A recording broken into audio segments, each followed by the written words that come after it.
Welcome to the Fancy Thinker. I'm Jared Kodamich, and today I'm going to give you a little review of Ursula K. Le Guin's The Farthest Shore. So, just imagine, if you would indulge me, in a world in which someone or something takes away all you live for and gives you something you think you want more than anything else. And so just think about that a moment.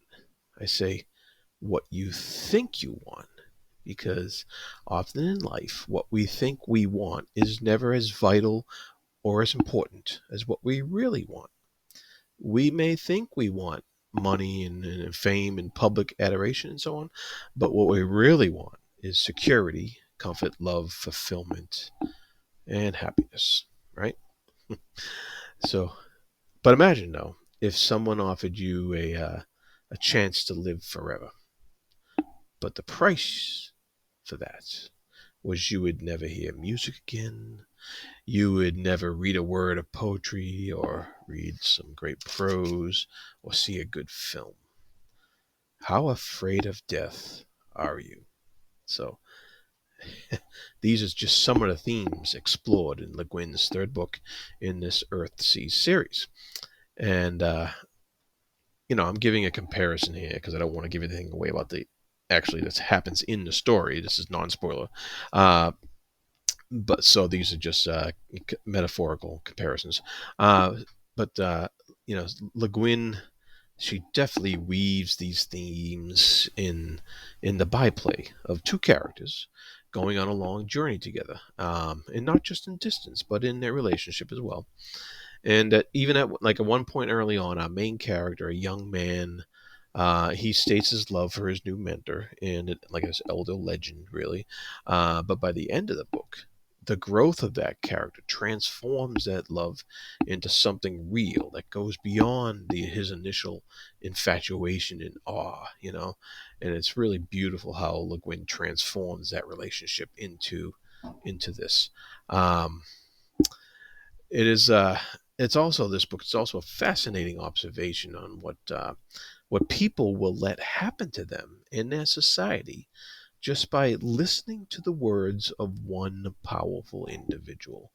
The book exposes the dangers hidden within such a passive acceptance of what may not seem evil at the time.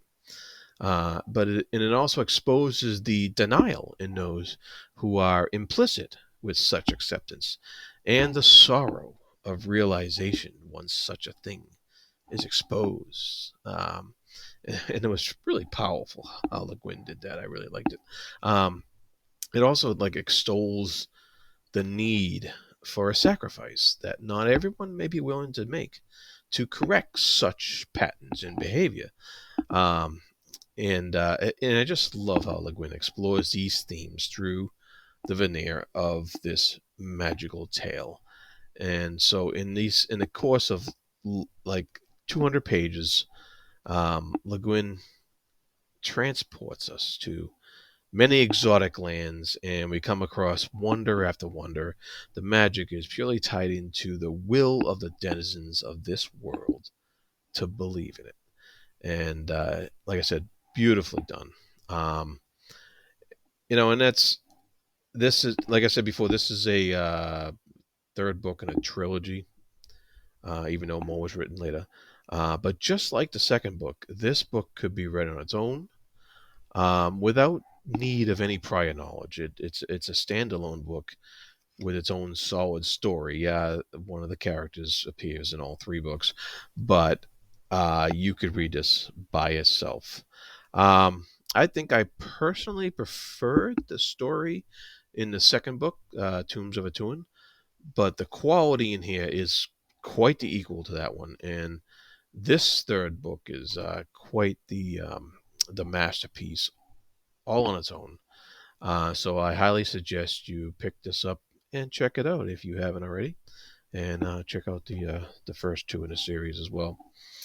Once again, Ursula Le Guin's The Farthest Shore. Really great read, and really, really, really try to be good to each other. Thank you.